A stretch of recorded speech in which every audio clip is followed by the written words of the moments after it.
All right, so good morning there, YouTube. All right, so let's have a little discussion about this new Canon EOS-M, I call it EOS-M, that was just announced officially this morning. And I'm going to tell you a couple things about it that I was pleasantly surprised. Some things were added that I didn't think they had in the camera when I made my video earlier. And a few things have changed regarding it as far as video. I think after looking at the specs now, it looks like it's a fantastic video camera for photos. It's an okay camera for video. I think Nikon beats it in the video department, which is a shame because Canon always was really usually a step over Nikon when it came to video. But this time here, it looks like Nikon is one-upped Canon on the video with IBIS and no crop in 4K and stuff like that. Let's take a look at the specs though real quick and get back to it. Let's take a look at them. 20mm flange focal distance. There it is. I think the Nikon's, is it 16 or 18? It's even closer. But, you know, whatever. They didn't have this high capacity, high speed data transmission through 12-pin electrodes. So they made more pins so that the lens can speak to the camera more. So they can send information back and forth more. So I know Nikon lets you program the ring on the S lenses to do different stuff. So you could say I want that to be IRIS, or I wanted that to change ISO or whatever. But apparently the Canon's doing one-upping them there by adding more pins and allowing more things to go on with that and more things to go on with the adapters, which I think the adapter idea that Canon has here is pretty smart. The idea that they can have filters, we'll get to that in a second. See, mount adapters deliver seamless connection, blah, blah, blah. Mount adapter, there's a standard mount adapter, but then see this one? Drop-in filter mount adapter. So it has control ring mount adapter, has a control ring that can do other things. So there's a control ring on the adapter. So you could have a ring on your lenses that don't, or like the older EF lenses. If you were used to using that ring on your new lens, on the new lenses that are made for the camera, to have the ring do, say, ISO, then you can have the ring on the adapter and have that do ISO. That's pretty cool. So you got another ring. I'll give Canon a shot. That's an awesome feature. I love it. I'm not gonna, like I say, when I see something interesting, when I see something good, I'm not brand loyal. I'm not gonna sit here and bash X brand because I don't like them, right? I'm not going to just go, oh, I don't like those. They're never any good. The only ones I've ever done that to is Apple, and they deserved it. Because they never did anything other than, you know, copy some other stuff and then claim they invented it. So that's what Apple does. Oh, look at, well, we invented the smartphone. Really, it's the new, no, LG did it. The LG product looked exactly like an iPhone. LG made the screens for Apple. Apple saw the LG product and came up with their own version of the phone. That's what happened. They just copied LG. But they marketed it. They're great at marketing. I'll give them that. Great at marketing. Okay.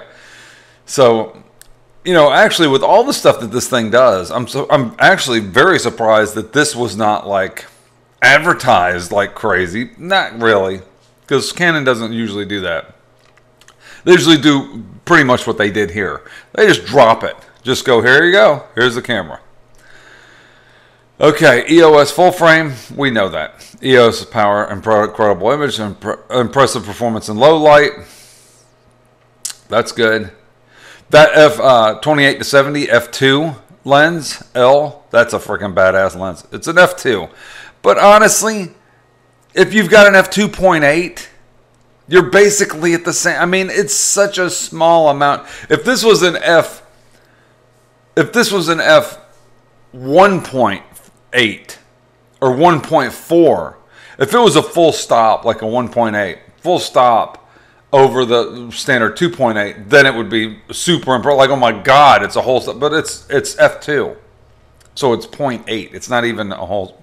But it's still, that's still an impressive lens. I'm not to say constantly bash anything negative, but, and it's 28 to 70.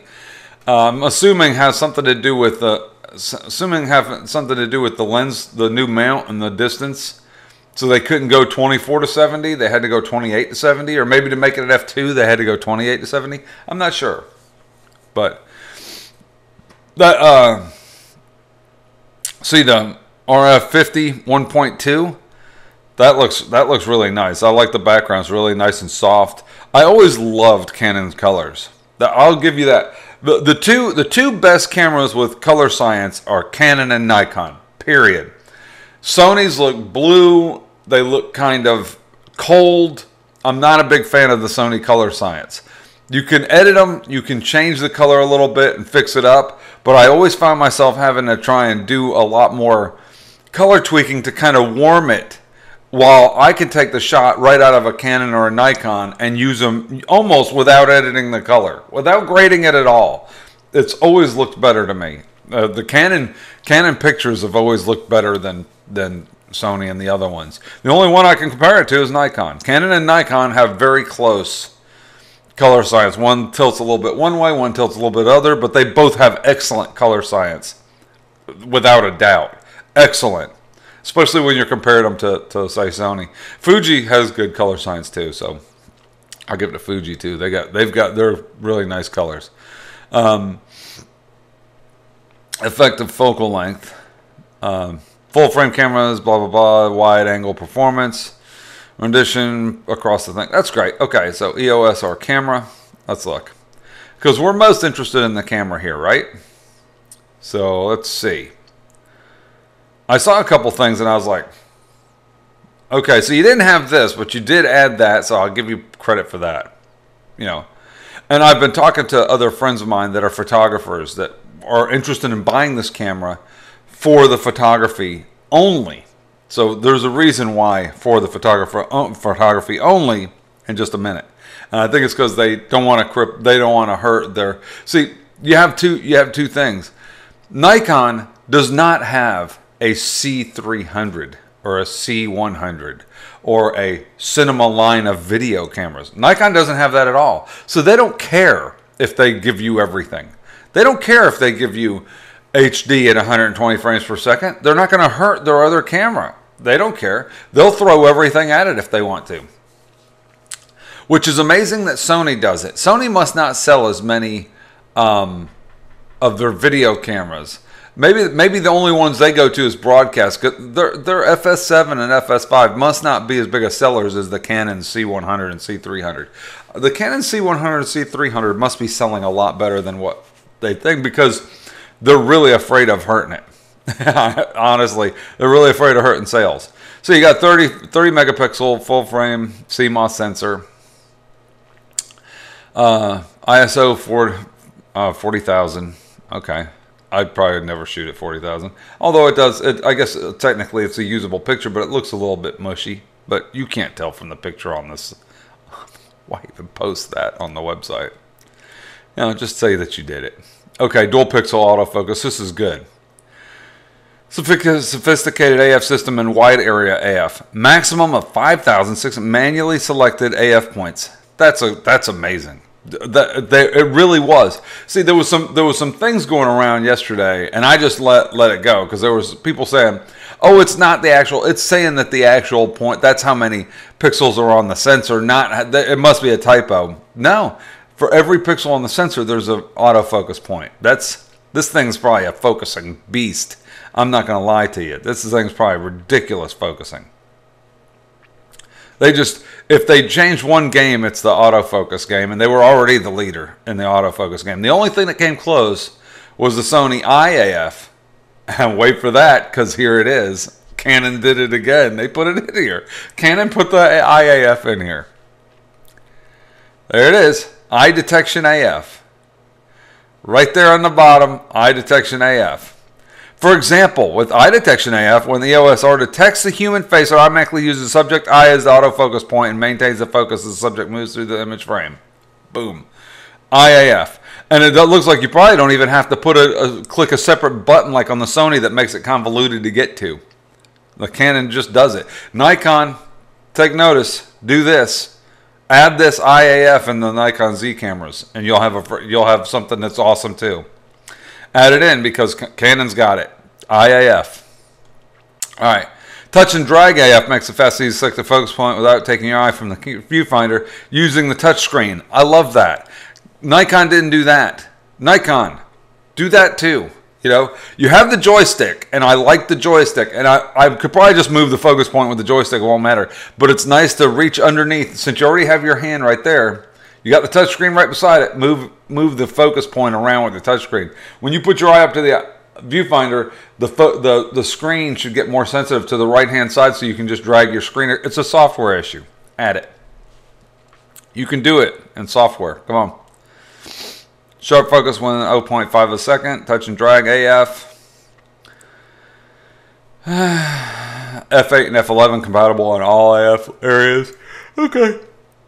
Now here's the part that starts to get a little disappointing. A little disappointing. Advanced video recording. 4K 30p, Full HD 60p, HD 120p. So there we go. Full HD, not 120p. They left it. Multiple 4K. Now the formats are awesome that they did great on the formats. All BP and all I, and high data rates. Fantastic.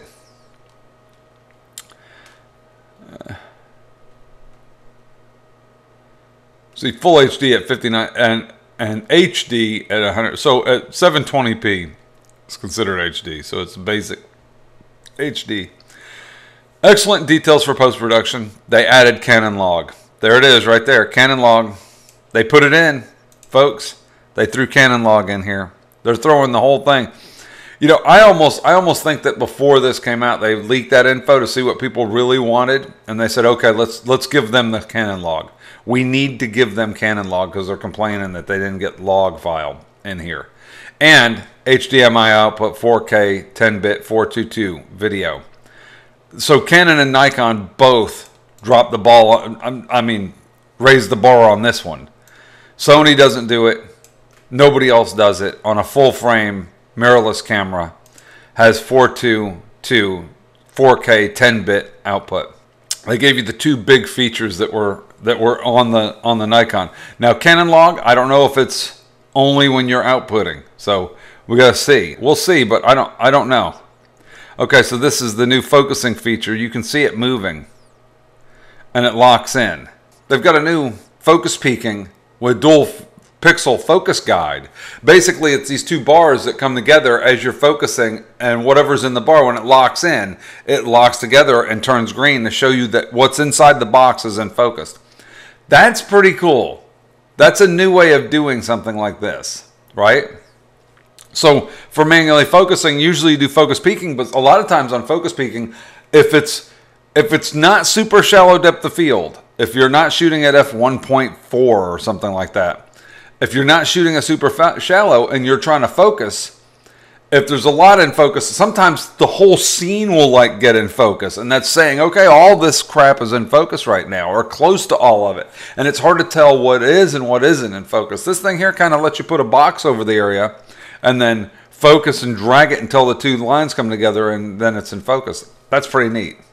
I give them that. It's a cool idea. And then, of course, focus peaking, and it's got a little thing that goes around the thing. Impressive built-in OLED electronic viewfinder. We know that. 3.6 million dots. That's great. Excellent visibility. That's great. High eye point. I don't know what that is.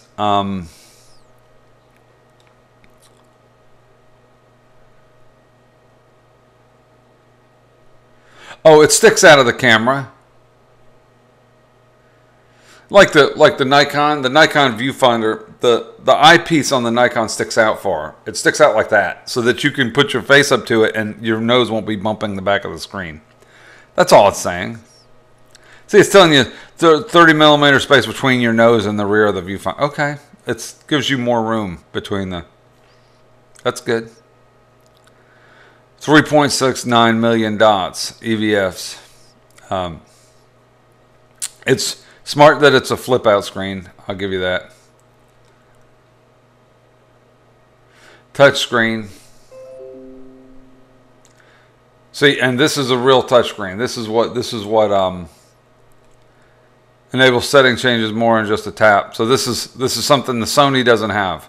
But both Nikon and Canon, Sony's going to have to it's going to have to come back and answer this with a fully touch, a full touch screen. You can't release a camera anymore without a full touch screen. And it'll probably be a flippy screen to go after Canon, because Canon's got a flippy screen, a fully articulating screen. I call it flippy screen. Multifunction bar with customizable functions.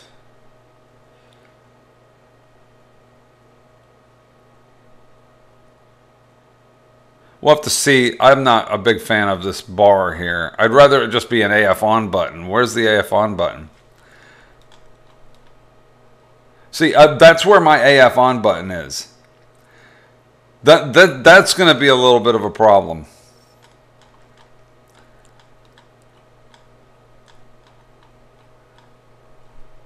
So there's buttons over here, but right there where my thumb goes is where the AF on button goes. Right there. All right. Let me show you. That would drive me absolutely nuts. Right there. See the button? That's that button up there, where that touchscreen is, where that touchpad is, where you're going to be putting your thumb, where your thumb is always setting. Thumb has to be my focus. I don't push this in halfway to focus. I use the thumb. So I'm constantly squeezing the thumb, focusing, hitting the shot, squeezing thumb, constantly grabbing the thumb. Without a button there, that would be annoying. I mean, from a Nikon shooter. You want me to try and buy your camera? I was actually looking at this going, hey, wait, this thing would make a badass camera. I might pick one of these up. And, let's go back down. I might pick one of these up. But without the thumb button being there, I don't think I even want to try it. Because you have to have a button here. Maybe you can program one of these, it looks like it's just a slot, okay.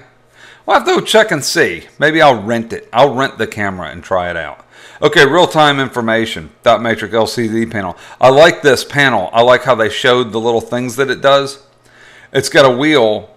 It's like this mode dial with a button in the middle is like a wheel that you can spin.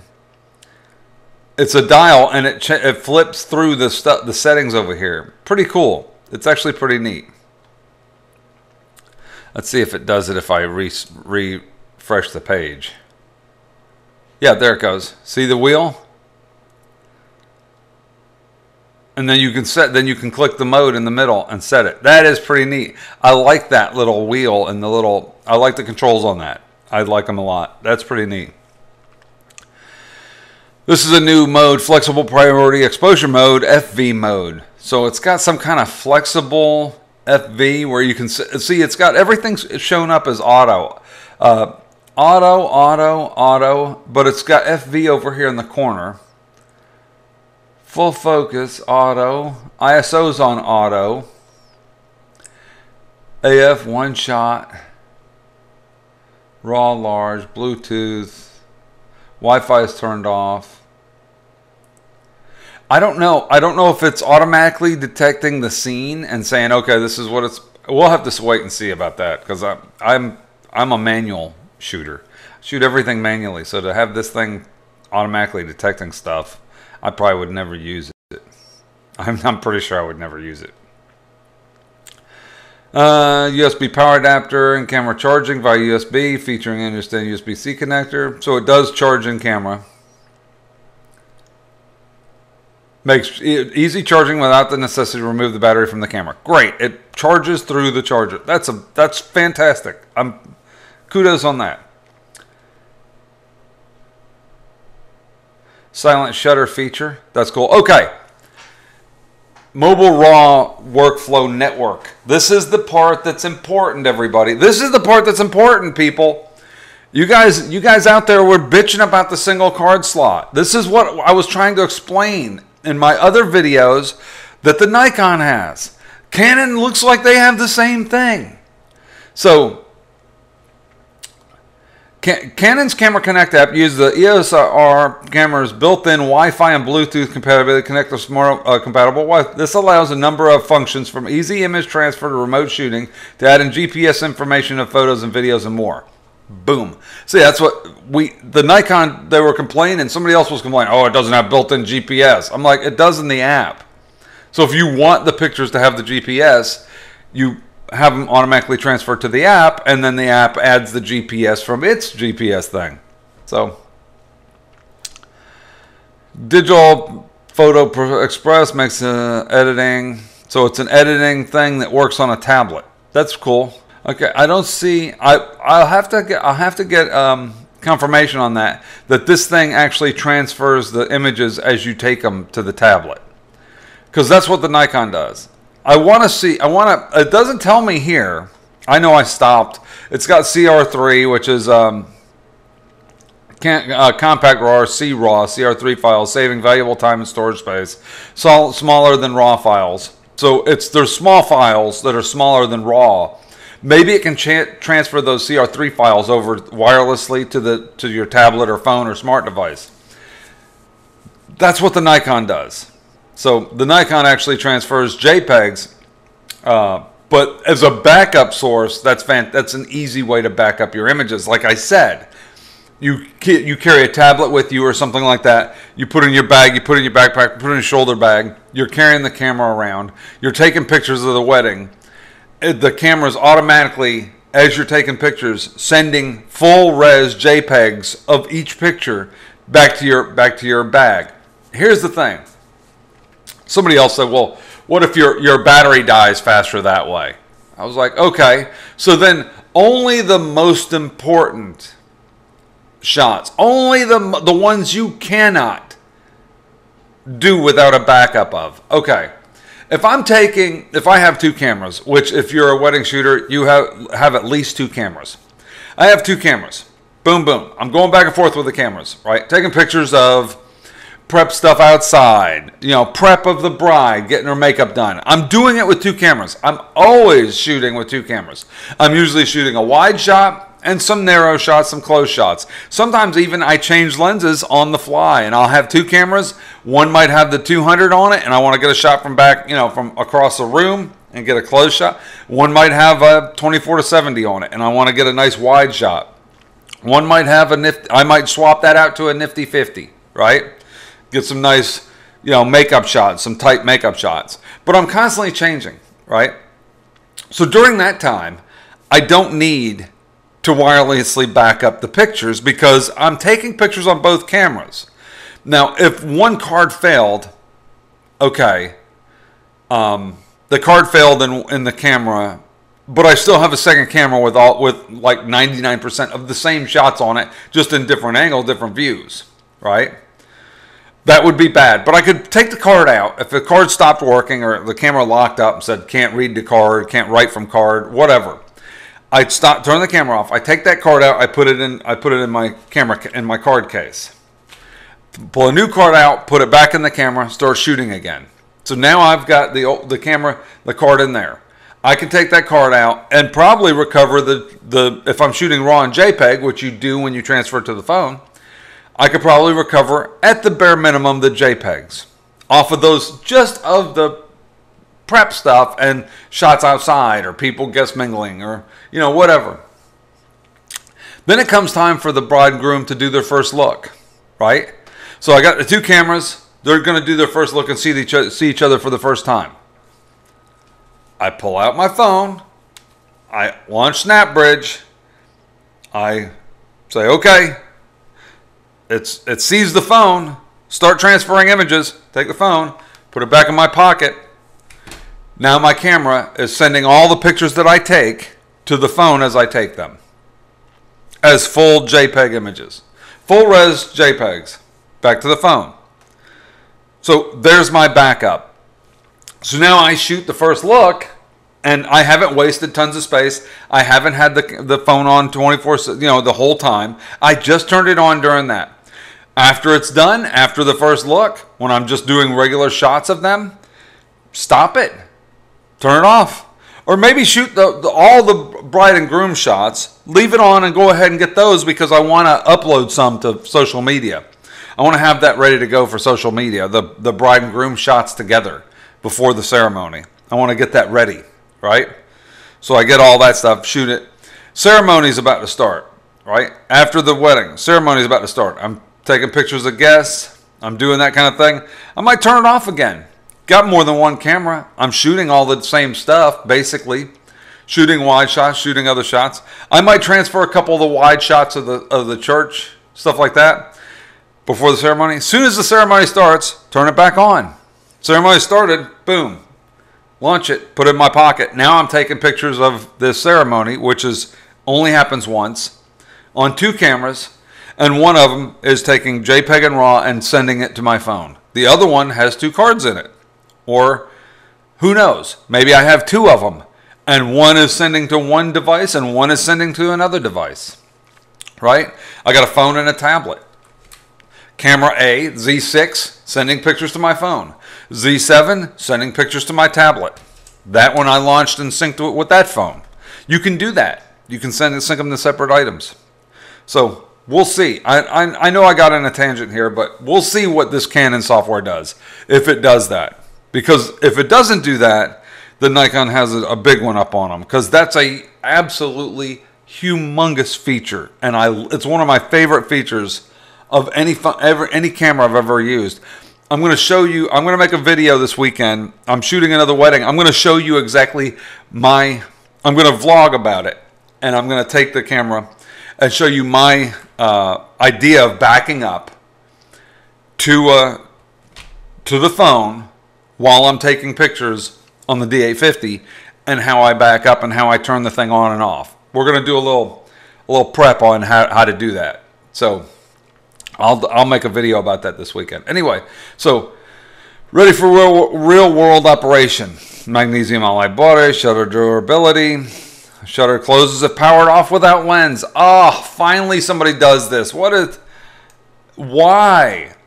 You've got a shutter. Why leave the sensor wide open? The cameras have a shutter. Have it close when you turn the power off and take off the lens. Boom, click, shutter closes.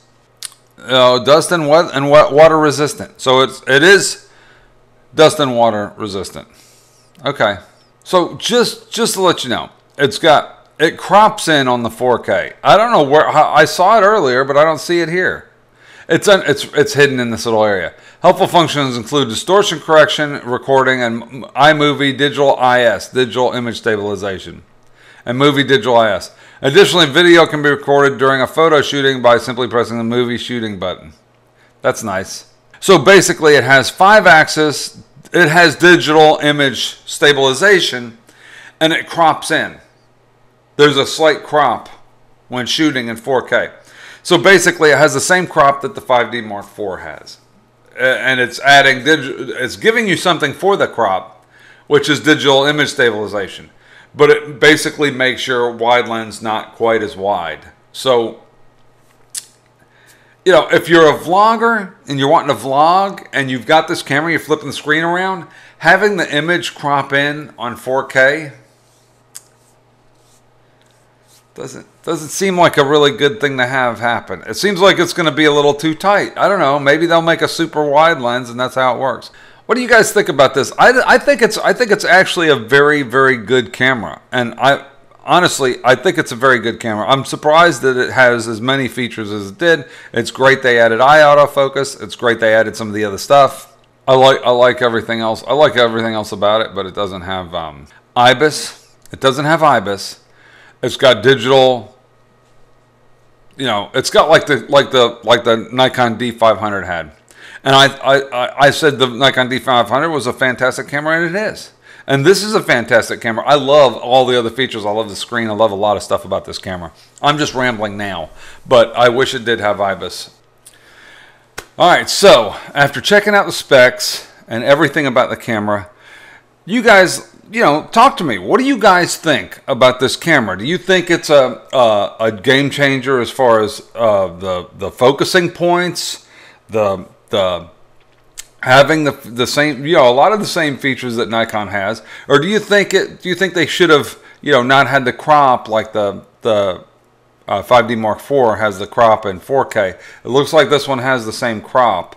We won't know until we actually get the camera, and I think there's some people that are going to be doing, I'm sure there'll be tons of hands-on reviews and stuff like that. I'm sure the focusing is better than the Nikon for video. Now, don't know. We'll have to wait and see how that goes for photos and stuff like that. But, you know, Canon's always had really, really good focusing. So, well, so has Nikon on their DSLRs, but not as much on their mirrorless. So let's wait and see, get both cameras in-house and see. And let me know in the comments below what you guys think. Maybe I was a little hard on them last time by going by these leak specs, because now that the full thing is out, there's more information, and it looks like it has some of the features that we did have. It still lacks IBIS. I know a lot of people are going to make excuses for it. Oh, well, it's got electronic and that's good enough or whatever, but it's not. It's not. IBIS is a game changer when it comes to video. That's why I think in this way, this camera here is better for photos than video. But the Nikon seems to be good at both, to me. It's really good at photos and really good at video. We'll see. I don't know. Comment below, let me know what you think. Give this video a thumbs up if you liked it, thumbs down if you hated it, and holler at you later, YouTube. Take it easy.